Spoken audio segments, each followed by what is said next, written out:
In the name of Allah, the All-Merciful and Merciful, peace be with you. It's my pleasure to talk with you about the Prophet's marriage to Lady Aisha. Here you are.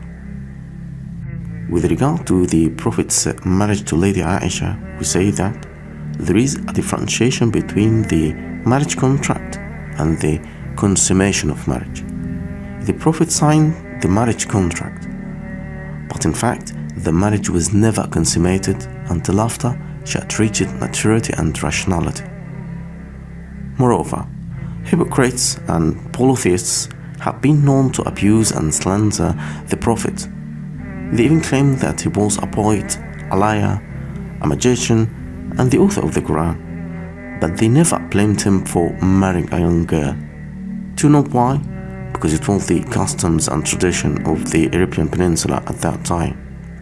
That was the prevailing and recognized law then, and it is in the countries of the world now. Each country has its own customs and laws that differ from the other. Hence we come to the second point that might be asked by someone. So what is the age of marriage in Islam? Yeah, right. There is no specific age mentioned anywhere in the Quran or in the Hadith, but the Quran draws a distinction between reaching puberty and reaching an age beyond puberty, where one is mature enough to manage their affairs and enter into legal agreements. In the case of managing the affair of orphans, for example, the Quran states, "Test orphans until they reach marriageable age. Then if you find they have sound judgment, hand over their property to them." And as for the Sunnah, it is highly recommended to get married if one had the means to do so. The Prophet said, "All young people, whoever had the means to get married, should get married."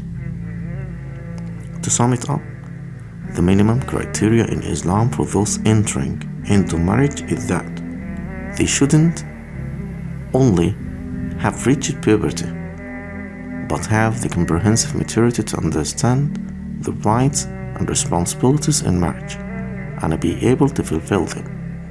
So, what is the best age of marriage for a Muslim? The answer is, if a person has the means to marry and is therefore capable of fulfilling their spousal duties, it is permitted for them to get married. Assalamu alaikum wa rahmatullahi wa barakatuh.